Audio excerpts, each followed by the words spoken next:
Welcome everyone, I'm David Aboud. Today's webinar will cover the improvements to the SPICE engine and user interface in Altium Designer.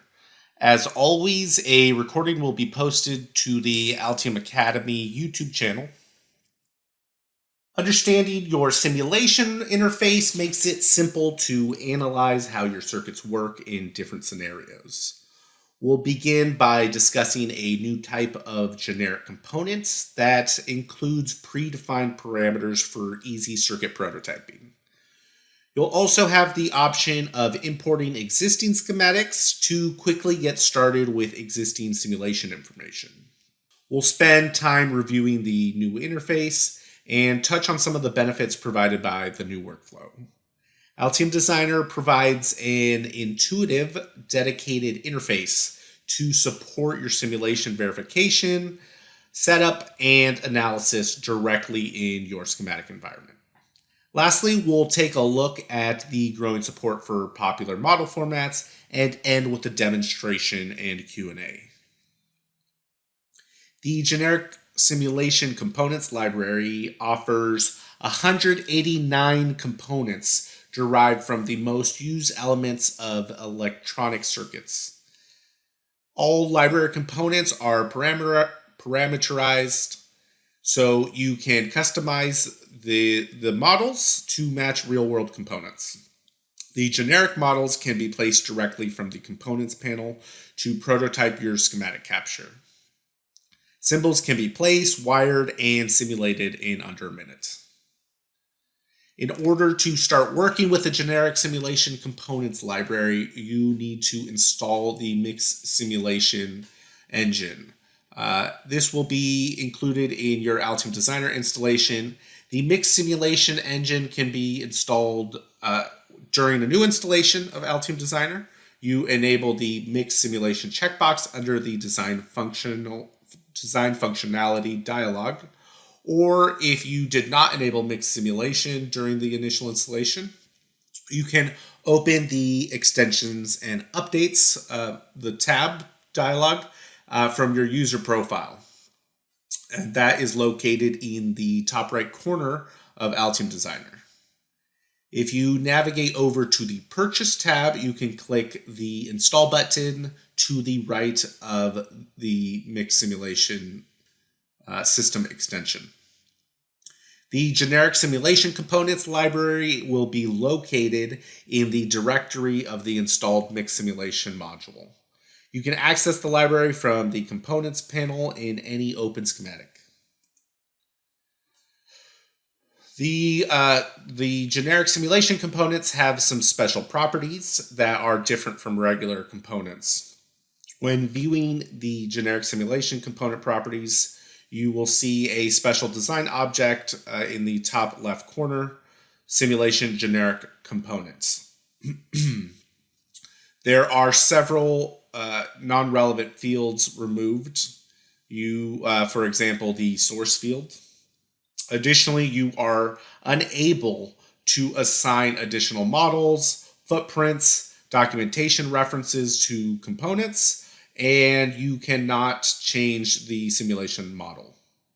The number of parameters for each component is fixed based on the component type, and therefore it can't be changed in the properties panel. You are only able to modify the values of the parameters to fit your simulation needs. If you've used SPICE before, it's likely you have some existing schematics with simulation parameters.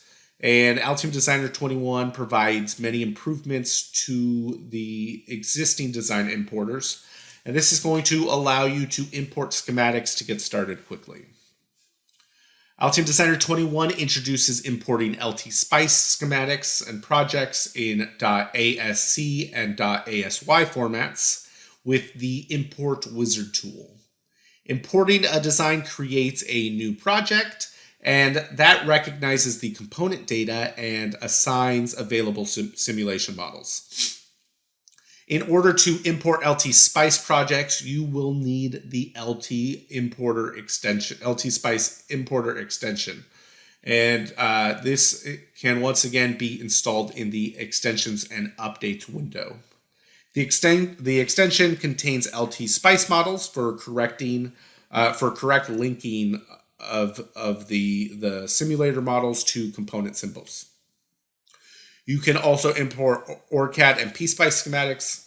You once again use the import wizard for OrCAD projects with PSpice schematics, and these files must be in .dsn, .olb, or .lib file formats. As seen with the LT Spice projects, and a project will be created, identifying the component data and automatically assigning available models. You can use this functionality by selecting the OrCAD checkbox in the Configure Platform section of the Extensions and Updates window. Simulation model libraries with the .lib extension can now be opened as a local library. Although the internal file content in the text is in Spice language model description, each model or macro model is interpreted as a library component. When you add a model to a schematic sheet, a symbol is generated automatically. This saves a lot of time when creating a component because you don't need to create a symbol manually and then assign the simulation model. This is going to allow you to really quickly create your schematic. You see here in the picture, the first implementation of this functionality gave you a rectangular outline with pins. Now, different models will automatically have their own symbol based on the component type. And you'll see an example of this in our demonstration. Okay, let's move forward to the signal sources. Signal sources are a critical aspect of our simulation circuit. So you can now utilize the properties panel to control important signal source parameters and settings. When you are in the properties panel, you can click on any voltage or current source, and you will see a simulation name that this allows you to define a signal with parameter values that can be reused. So we see here V source. I can use that again, and when creating a new source, and the source parameters will be linked. So if I make a change to 1, it will change in all of the sources with the same stimulus name. A waveform preview is shown to provide an accurate representation of the signal in relation to your set parameters. The last thing we're going to look at in the list of parameters, this information is fixed and depends on the simulation type. When you change the stimulus type, the corresponding parameter list will change in the properties panel. The DC magnitude, AC magnitude, and AC phase parameters, however, are present for all simulation types. And this allows you to run every simulation type with a given stimulus. There are 6 stimulus types as listed on the left. Each type is going to provide a different transient signal preview, and you'll get some more visibility into how the parameter changes in the properties panel affect the signal source.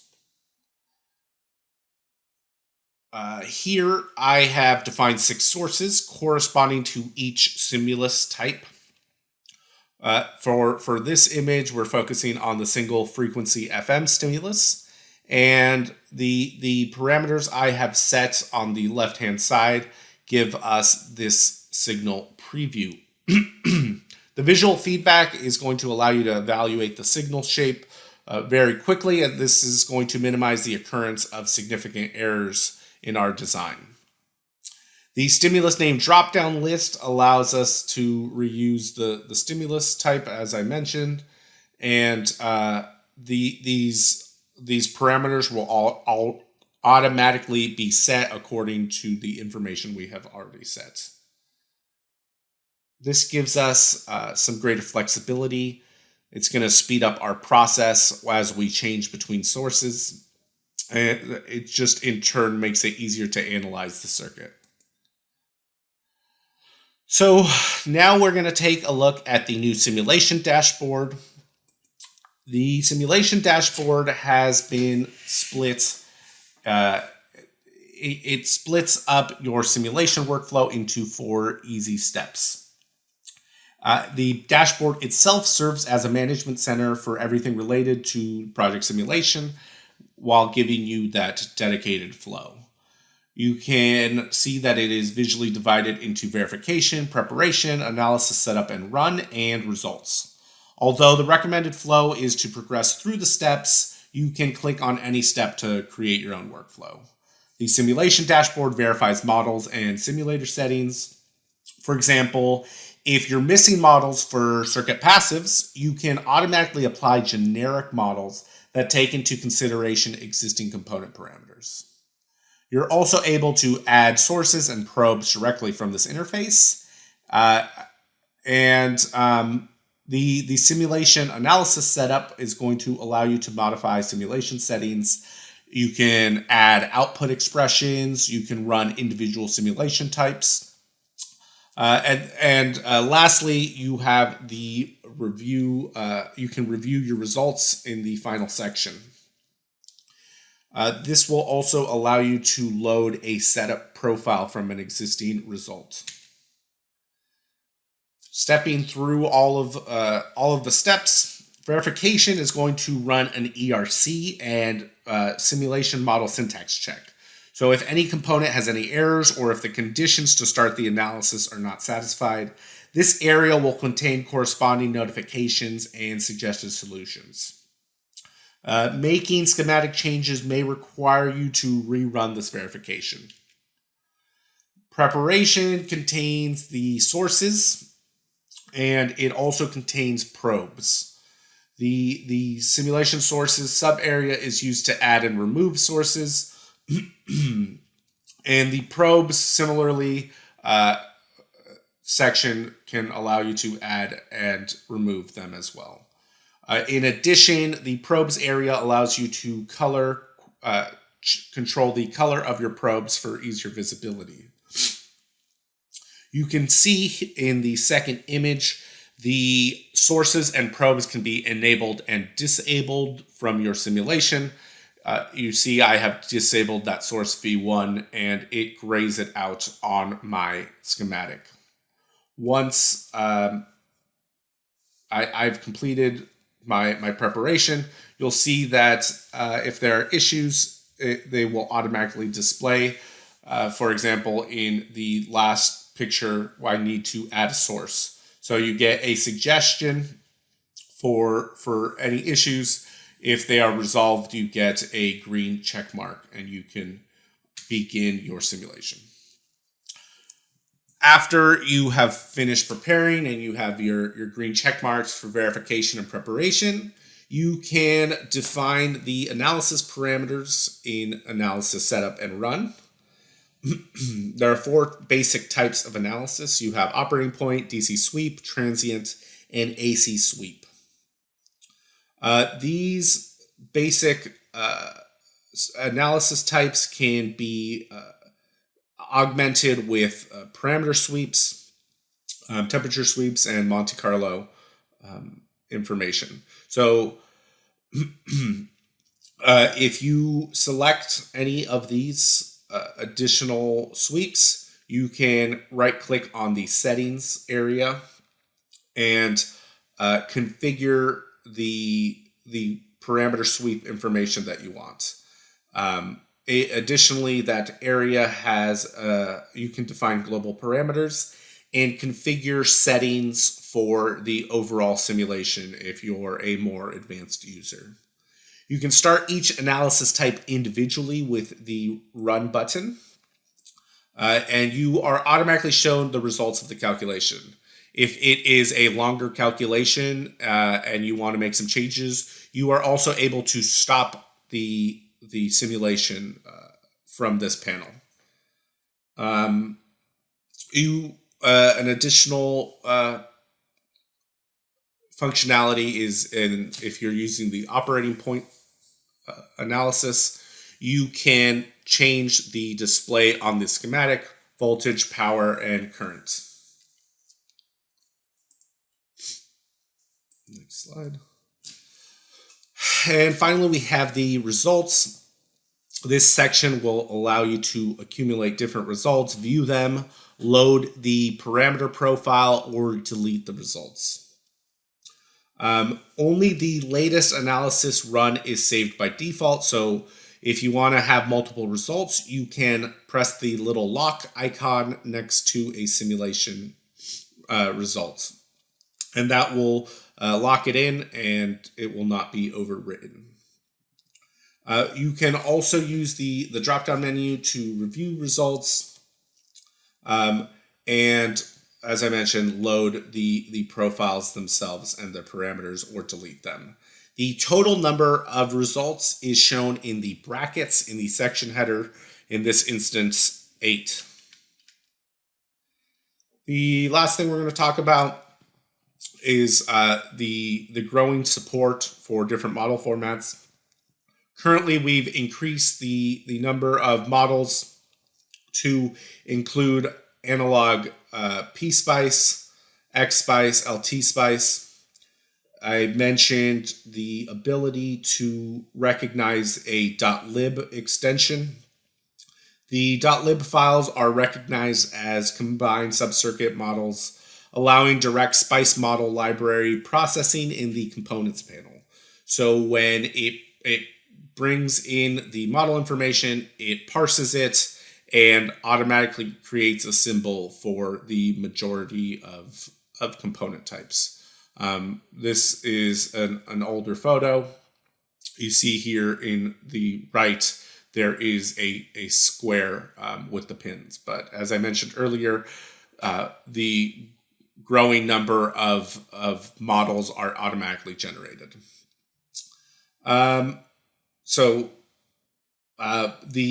The biggest thing is currently the support for digital models is under development. You can assign models to any symbol. When you do this, you can double click and bring up the simulation information if you're modifying it in the properties panel.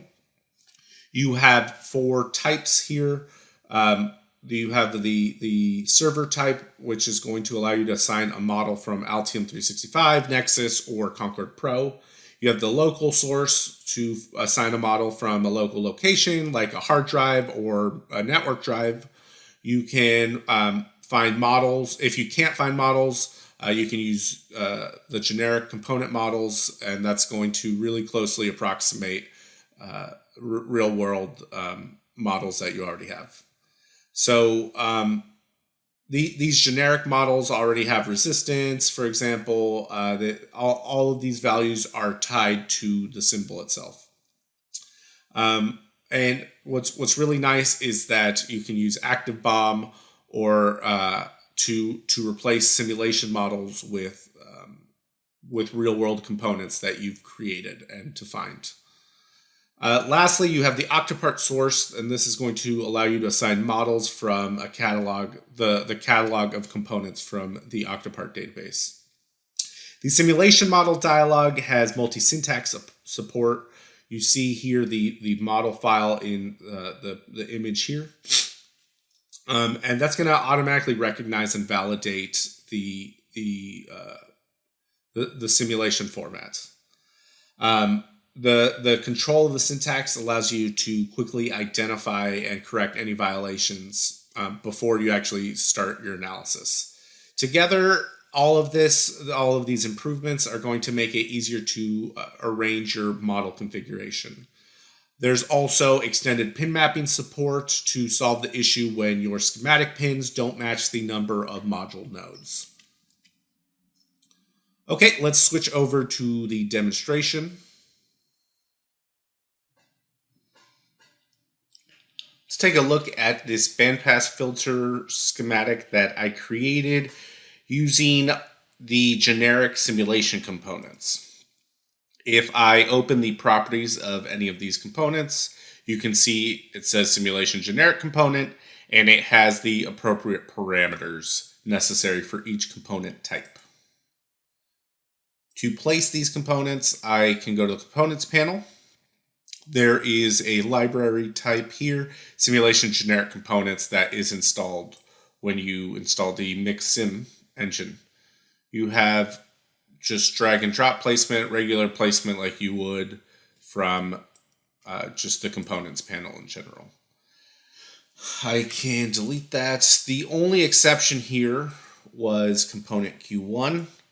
I did not have a generic component for that, so I brought in a PSpice library, library.lib, and you can see when I drag a component from here, a symbol is automatically generated. I did not create any of these symbols. This is automatically generated from the PSpice library. Clicking into it, seeing our properties again, you see there is the simulation information. I can select it. If I double click on it, I can edit it, or I can use the edit button in the bottom right corner. So here you see the pin mapping support. Let's say I have a difference between the schematic and the pin. Generally, that's if you made your own schematic, you can do this connection here for yourself. We have server, local, octopart, the parameters for us, and we have the model file information. The PSpice library will be parsed.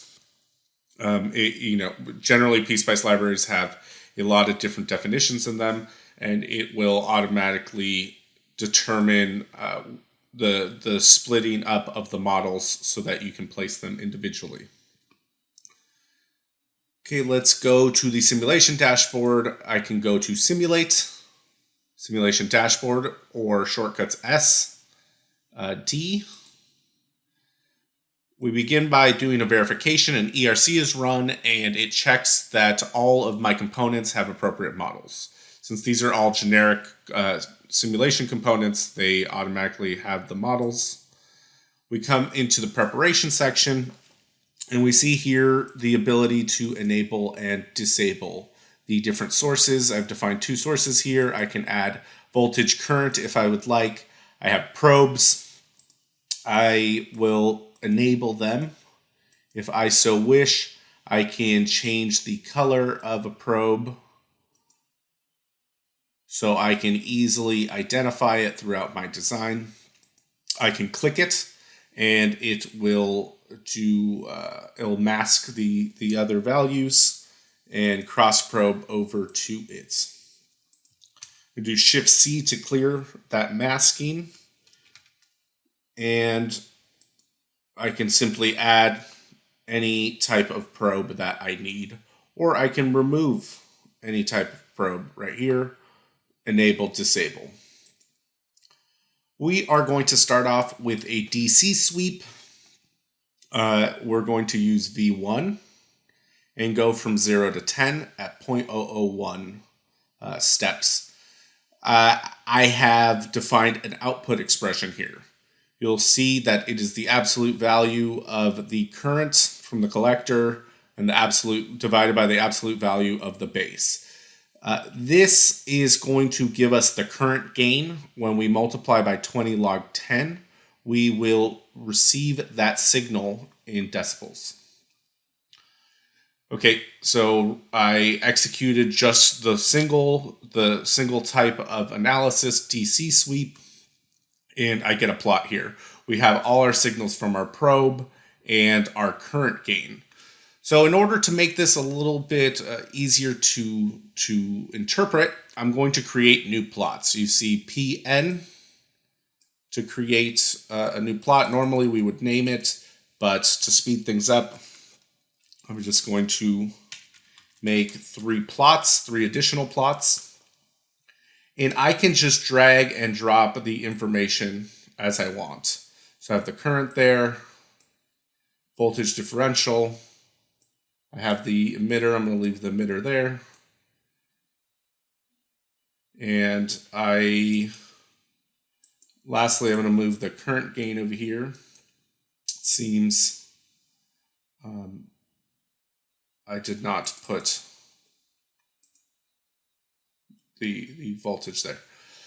So we have all of them selected. If I click on one, it will just mask that one or mask the other values, and I can just see that one by itself. If I click it again, it's cleared.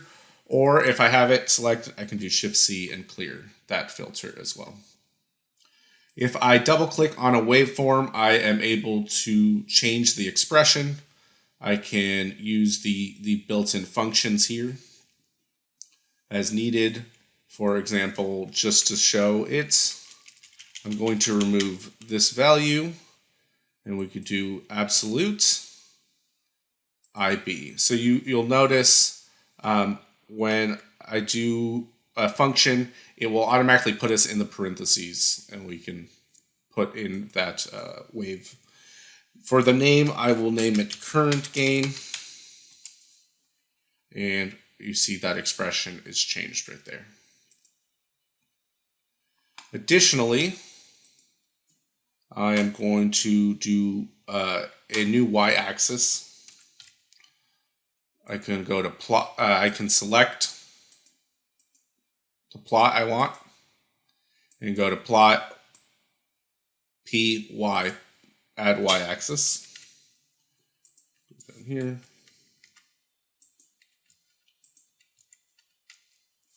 And I can drag over whatever I want to use.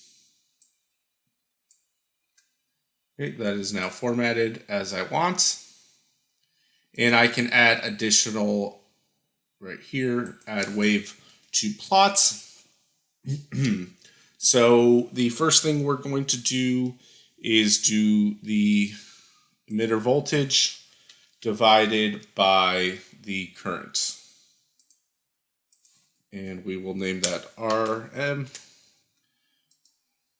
We're going to go through all of these and add the same information.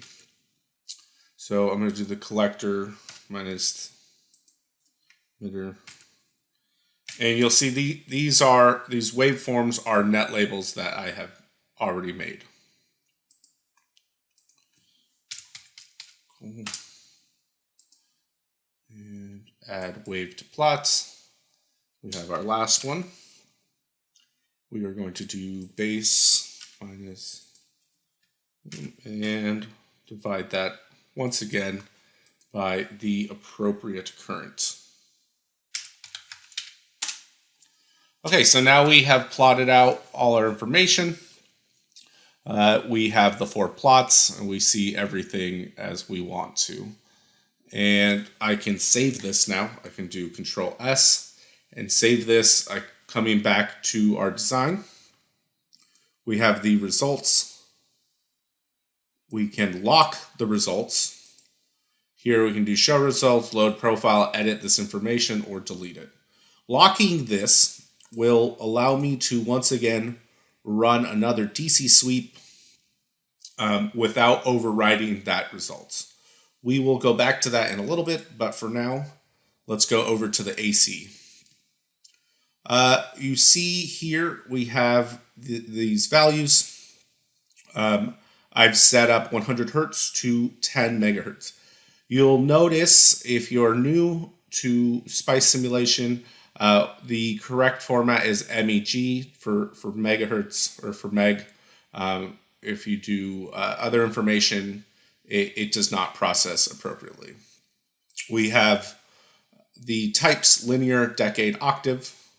We're going to go with decade and do 1,000 points per decade. I have an output expression here, load divided by in. If I click here, you can see that all of our waves are here for us to utilize.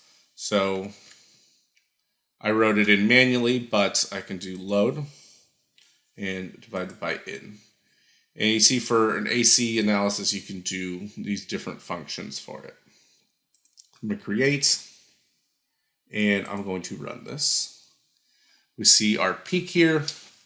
We still have all our probes that we have defined. Going back, I can once again save this.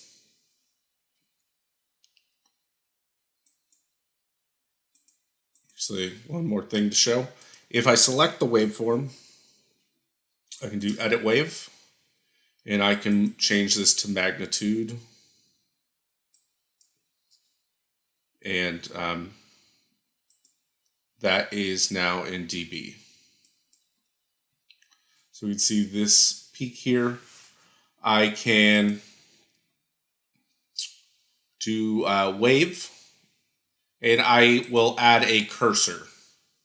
So selecting the cursor, I'm able to navigate through. I see the information in the sim data panel, which as always can be opened in the bottom right corner. You go to panels.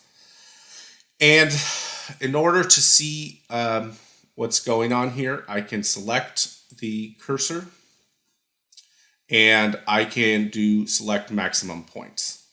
And you see right there, it automatically goes to that top point, and I see 98 hertz, 50 dB. So it's really nice to have these cursors here. If I want to have another one, do cursor B, and it'll give me a little bit more information.